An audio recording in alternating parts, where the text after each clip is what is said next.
Hello everyone. In this video lecture, we are going to discuss a question of UPSC CSE 2020, question number 3C। इस question के अंदर कह रहा है कि इफ द स्ट्रेट लाइन, एक स्ट्रेट लाइन दे रखी है हमको, represents one of a set of three mutually perpendicular generators of the cone, this cone, then find the equation of the other two generators. अब देखिए, जो ये कॉन है इसका वर्टेक्स हमको दे रखा है, वो है 0 0 0।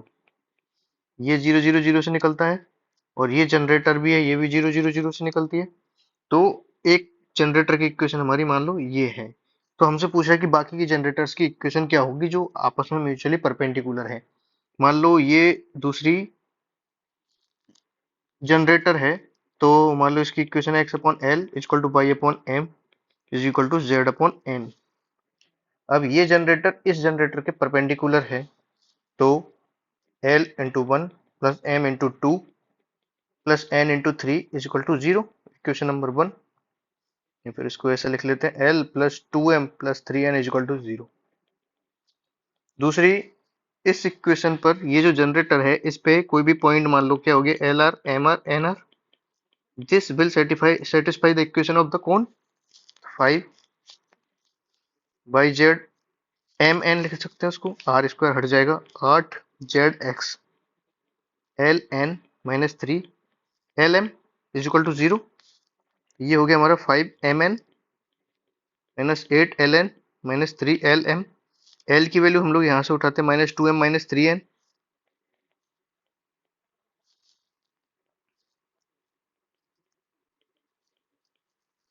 और इक्वेशन हो गई हमारी 8n प्लस 3m।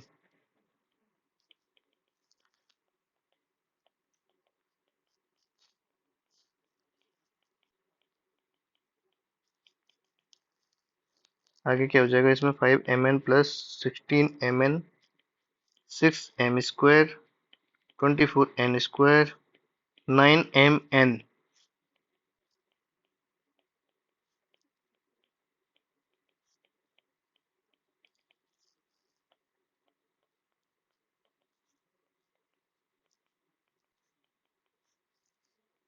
हमने पूरी इक्वेशन को m n स्क्वायर से डिवाइड कर दिया और 6 से डिवाइड कर दिया, 6n स्क्वायर से डिवाइड कर दिया हमने पूरी इक्वेशन को।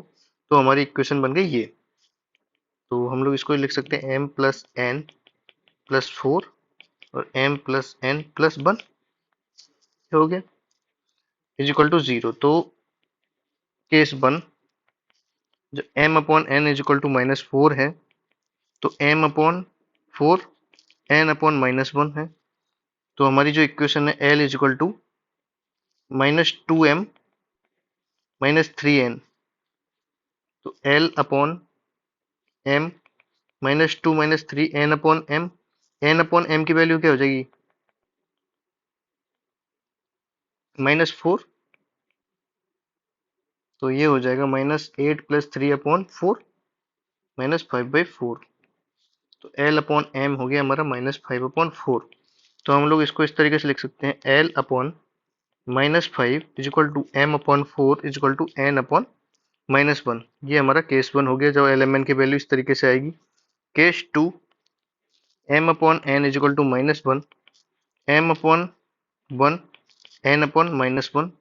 इसी तरीके से हम लोग इसमें लिखेंगे l upon m is equal to minus two minus three n upon m।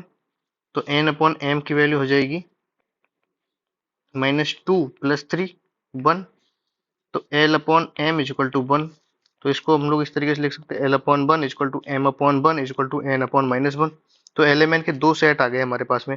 तो ये दोनों इक्वेशन हम लोग इस तरीके से लिख सकते हैं, x upon minus 5 y upon 4 z upon minus 1. This will be the equation of a one generator, and the other generator will be L upon 1 is equal to M upon 1 is equal to N upon minus 1, X upon 1 y upon 1 z upon minus 1। ये दूसरी generator की equation होगी।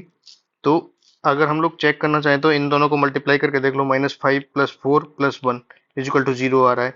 और जो ये पहली equation है, इससे भी हम लोग चेक करेंगे तो जो तीनों जनरेटर हैं वो म्यूचुअली परपेंडिकुलर आएंगे।